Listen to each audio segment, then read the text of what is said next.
Jamal. Yeah. Oh Jamal. Yeah. Alhamdulillah. Mana tepuk tangannya, tetap semangat dong. Yang di rumah juga semangat ya. Masih di tema kita pagi hari ini yang luar biasa, lukamu karena pikiranmu sendiri. Sebelum kita lanjut, kita lihat lagi sebuah video tayangan tentang pikiran ibu-ibu ketika mengurus anaknya. Ini di tayangannya. Isi pikiran Dong Bu, Masya Allah. Mau gak Bu dapat duit segitu Bu tadi Bu? Cuma mimpi doang. Nggak mau ya Bu ya, maunya asli. Nah ini Masya Allah nih bagaimana nih Ustaz Syam ya. Bisa yang namanya kita nih sebagai manusia nih mengontrol pikiran kita nih dengan baik. Soalnya zaman sekarang ya banyak orang yang pikirannya suka kemana-mana, menghayal yang enggak ya. Sedangkan udah pas kira ada masalah sedikit aja, tiba-tiba langsung overthinking banget jadi orang. Nah ini bagaimana nih, mau izin solusinya, silakan Ustaz Syam. Tepuk tangan buat Ustaz Syam. Baik, tapi guruku Habib Muhammad, daripada Bunda Tuti, Mas Fadli serta guru-guru kami yang dimuliakan Allah Subhanahu wa taala. Al-Qur'an surah Al-Isra ayat 31. A'udzu billahi minasy syaithanir rajim. Allah. ولا تقتلوا أولادكم خشية إملاق الله نحن نرزقهم وإياكم إن قتلهم كان خطأ كبيرا. Agama Islam datang supaya orang-orang overthinking dengan masa depan, overthinking dengan sesuatu bisa tenang perasaannya karena dia punya iman. Salah satunya kalau sambil mengomentari video tadi, ayat ini Al-Isra ayat 31, wala taqtulu auladakum khasyata imlaq. Ada orang berpikir nanti kalau saya punya banyak anak gimana ngurusinnya, gimana sekolahinnya, gimana? Boleh kita berencana, boleh kita mengatur semuanya, boleh kita berinvestasi, tapi jangan sampai itu menyebabkan kita menjadi pelit.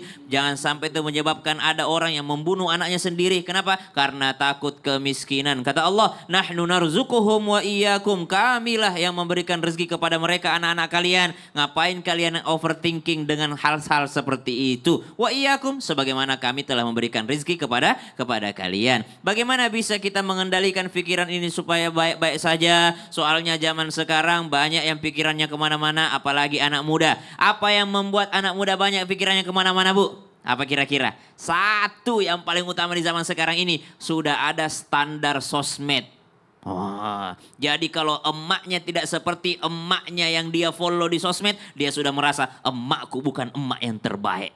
Kalau bapaknya beda dengan bapak yang dia lihat di sosmed, ternyata selama ini bapakku adalah bapak yang kurang baik. Kalau dia lihat daripada rumahnya tidak seperti rumah yang dilihat di sosmed, dia bilang rumahku bukan idamanku. Subhanallah. Kenapa? Standarisasinya berubah. Akhirnya yang dia lihat adalah sesuatu yang menjadi standarnya. Padahal bukan itu standar yang paling utama. Standar kita adalah kehidupan baginda Nabi Sallallahu Alaihi Wasallam. Kita mengenal yang kita follow. Kita tahu yang kita follow. Akhirnya kita berpikiran banyak. Sehingga ulama mengajarkan kepada kita. Kalau hati ini belum siap. Kalau hati ini belum pandai untuk bersyukur. Kalau hati ini belum pandai untuk berhusnudzon kepada Allah. Jangan terlalu sering lihat kekayaan orang. Jangan terlalu sering lihat keberhasilannya orang. Kalau kita senantiasa melihat keberhasilannya orang lain, kalau hati ini belum siap, muncul iri dengki. Muncul daripada buruk sangka kepada Allah. Ya Rob, saya yang duha tiap hari, kenapa dia yang kaya? Padahal dia sholat zuhur aja enggak, sholat asar aja enggak. Muncul suudzonnya kepada Allah Subhanahu wa taala. Akhirnya malas bekerja. Percuma sekolah. Ada tuh yang enggak sekolah tapi sukses. Percuma belajar. Subhanallah. Standarnya berubah. Nauzubillah. Harusnya dia juga nonton dong yang sosmed. Ternyata anak yang baik tuh begitu. Oh saya ternyata bukan anak yang baik. Gitu harusnya ya. Harusnya begitu. Jangan cuma nyontoh lihat yang orang lain. Soalnya tausiahnya untuk anak muda. Oh, anak muda. Jadi ya, harus ya, dulu. Masya Allah. Ustaz Syam sini aja Ustaz Syam gitu. nih. Kita mau lanjut lagi ya. Waktu kita mau kasih kesempatan buat jamaah yang ada di studio mewakili di rumah untuk curhat sama guru-guru kita. Tapi sebelumnya kita kembali dulu ke segmennya yuk. Curhat dong Ustaz. Iya, kami curhat. Yuk yang mau curhat boleh silakan angkat tangannya. Mana? Yang ini dulu sebelah sini. Ibu boleh maju, boleh ke depan. Bunda Tuti boleh maju juga Bunda. Masya Allah, cantik Silakan sekali Ibu. ini. Ya Allah. Perkenalkan. Assalamualaikum warahmatullahi wabarakatuh. Waalaikumsalam warahmatullahi wabarakatuh. Wabarakatuh. Lagi serak Bu ya? Iya. Banyak konser Ibu. Oke. Nama Iya. saya Neng ya, Neng Bagas dari Bojong Pandeglang, Iya Ibu Banten. Neng. Iya. Boleh saya curhat? Boleh Ibu. Ustaz. Iya iya. Boleh Ibu. Saya mau curhat ini ya Tentang apa Bu? tentang pernikahan gitu ya. Oh pernikahan. Boleh Ibu. Ada saudara saya menikah Iya. tanpa sepengetahuan orang tuanya. Ternyata udah ada janin di dalam kandungan. Saudaranya Ibu laki-laki atau perempuan? Yang saudaranya Ibu. Ada yang laki-laki, ada yang perempuan. Yang menikah ini. Yang menikah. Dua-duanya saudara? Iya, saudara-saudara jauh gitu ya. Saudara jauh. Udah gitu menikahlah. Simpang siur gitu pembicaraan. Kan kita mau nanya juga bingung gitu ya. Iya. Setelah hamil dan melahirkan, apakah harus menikah lagi? Dan yang dilahirkannya itu anak perempuan misalkan gitu. Bu. Apakah harus Iya, diwaliin? ini kita coba luruskan dulu nih ya. Ini menikah dua-duanya tanpa sepengetahuan orang tua. Ya hamil gitu. Iya kan. hamil, ya menikah nih, dia menikah nih. Ya. Berarti yang perempuan nggak ada wali. Diwaliin tapi orang tuanya nggak tahu kalau Diwaliin sama siapa? Orang dia tuanya sama masih orang ada? tuanya Ah, karena, gitu. karena dia nggak tahu orang tuanya Iya. kalau di dalam kandungan udah ada janin misal sebulan gitu. Iya ibu, ibu, Baik. bentar bu, ibu madep sini dulu bu. Iya ibu madep sono mulu miring nih kapalnya nih. Iya coba Ustaz Syam dulu nih coba, Ustaz Syam nih izin nih. Ini bicara masalahnya orang nih menikah ya, mungkin karena kecelakaan, Ya. married by accident Betul, ya. Dan MBA. dia menikah tanpa diwalikan oleh orang tuanya, pakai Betul. wali yang lain. Ini bagaimana hukumnya? Lah, Apakah harus nih. menikah lagi setelah anaknya lahir? La nikaha illa biwali, tidak ada nikah kecuali harus ada wali. Berarti kalau yang kami tangkap dari pertanyaan Ibu tadi, pernikahan sebelumnya itu hanya untuk apa dia maksudnya itu? Padahal tidak ada Menyelamatkan nikahnya. status. Menyelamatkan status saja biar nanti dibilang ini adalah dari hasil anak dalam pernikahan. Padahal dia tidak pakai walinya. Sedangkan pernikahan itu wajib ada walinya. Sehingga kalau ditanyakan perlukah mengulang lagi? Karena yang sebelumnya tidak dianggap menikah, maka ya diulang lagi. Bukan mengulang malah. Justru inilah pernikahan aslinya ini. Nah, yang pertama nggak sah. Yang Intinya saya pertama itu. nggak sah. Kenapa? Karena tidak ada walinya. Sehingga diulang kembali pernikahannya. Ini juga untuk daripada supaya tenang perasaannya. Tidak ada manusia yang tidak ada dosanya. Biarlah yang kemarin itu sudah berlalu. Biarlah menjadi tobatnya kepada Allah Subhanahu wa taala. Malu-malu dah. Tapi yang penting bukan malu-maluin di hadapan Allah.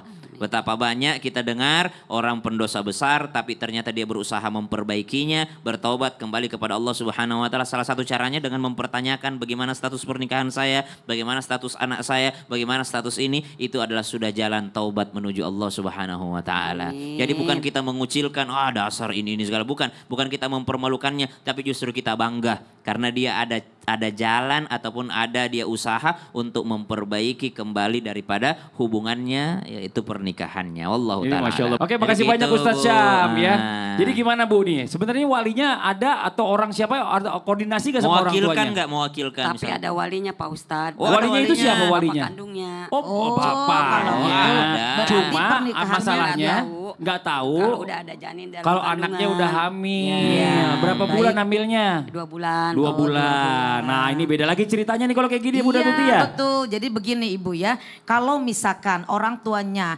ada dan kemudian menjadi walinya itu sah pernikahannya. Tetapi masalah orang tua tidak tahu di dalam perut putrinya itu sudah ada janin gitu ya. Nah lihat dulu nanti masa dia melahirkan berapa bulan. Kalau masih 2 bulan berarti ayah biologisnya ketika akdun nikah, nah itu berarti menjadi ayah biologisnya yang sah. Tapi kalau misalkan setelah menikah tiba-tiba atau menikahnya pada saat 3 bulan atau 6 bulan baru dia menikah, nah itu menjadi walinya wali hakim. Nanti untuk biologisnya. Jadi kalau misalkan orang tuanya ada, walinya memang yang menikahkan orang tua berarti sah pernikahannya. Ya, oke? Terima kasih. Sama-sama. Ya, masalahnya tinggal di anaknya aja yang agak repot ya Status Bunda ya. anaknya yang Iya, disebut anaknya. mungkin yang ditanya Jadi status nasabnya anaknya. nggak ke bapaknya tuh berarti. Iya. Kalau Iya. seandainya lebih dari Lebih 6 daripada bulan. Tapi 6 kalau masih 2 bulan. bulan bisa Iya. masih ya. Ini Masya Allah makasih banyak nih. Ini kalau masalah fikih gini memang macam-macam ya. Benar. Ada beberapa pendapat dari masing-masing mazhab beda-beda. Betul. Nah kalau kayak kita Syafi'i seperti itu kurang lebih ya Bu ya. Terima kasih banyak Ibu ya. Terima Makasih kasih, banyak Bu. juga tepuk tangan dong buat Ibu. Makasih, Pak Masya Ustaz. Allah. Ya Allah. Oke satu lagi kita kasih kesempatan yang mau bertanya boleh silakan angkat tangannya dari sini deh. Dari sini Ibu. Ayo boleh maju Ibu.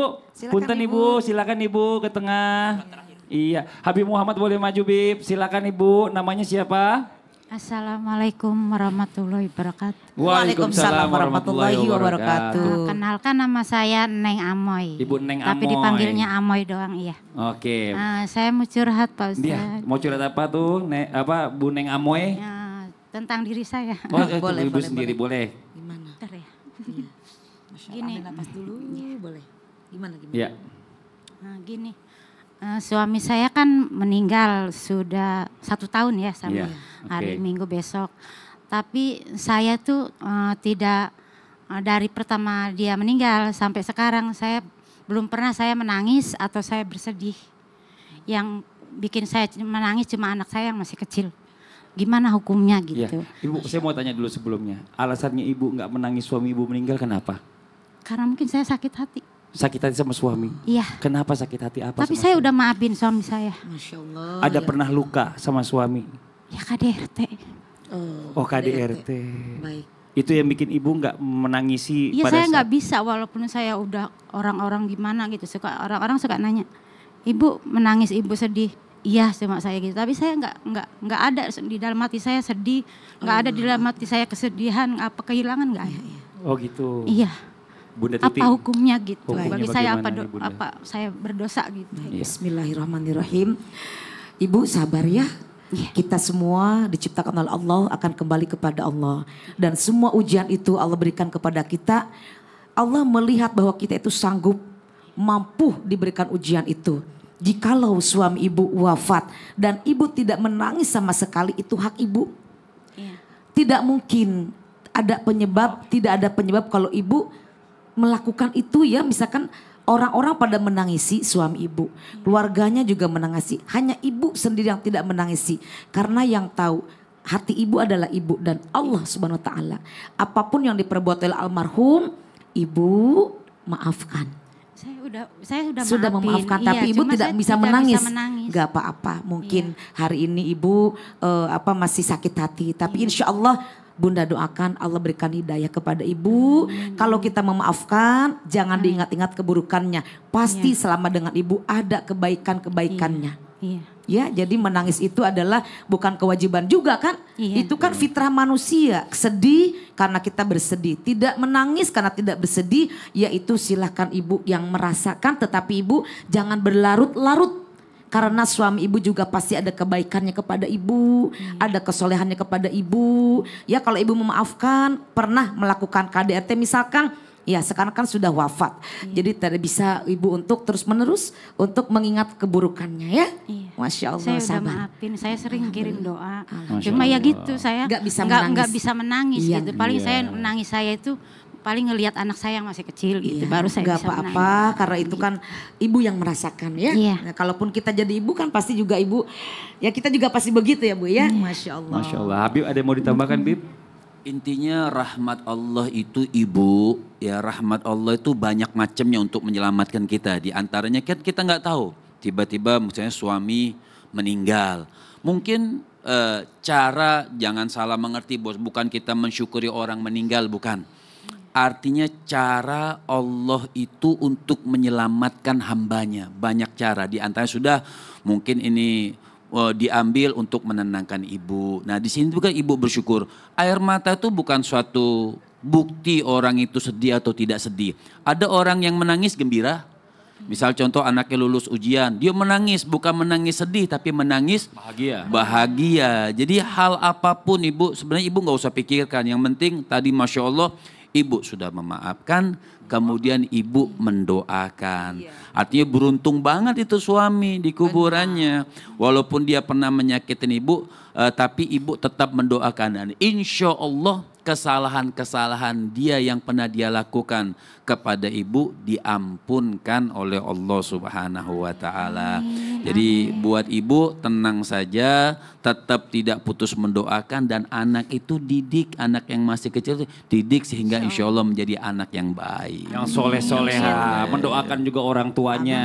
Amin. Habib izin boleh baca doa Habib? Bismillahirrahmanirrahim. Alhamdulillah rabbil alamin. Allahumma salli wa sayyidina Muhammadin wa ala ali sayyidina Muhammad. Rabbana atina fid dunya hasanah wa fil akhirati hasanah wa qina adzabannar. Wa sallallahu ala sayyidina Muhammadin wa ala alihi wasallam. Walhamdulillahi rabbil alamin. Amin. Amin ya rabbal alamin. Masya Allah, alhamdulillah Ibu, terima kasih Pak banyak. Ustadz, terima Demikianlah kasih perjumpaan kita semuanya. hari ini ya. Semoga bermanfaat, dan sekali lagi mohon maaf atas segala kekurangan. Wallahu muwaffiq ila aqwamit thoriq. Wassalamualaikum warahmatullahi wabarakatuh. Waalaikumsalam warahmatullahi wabarakatuh.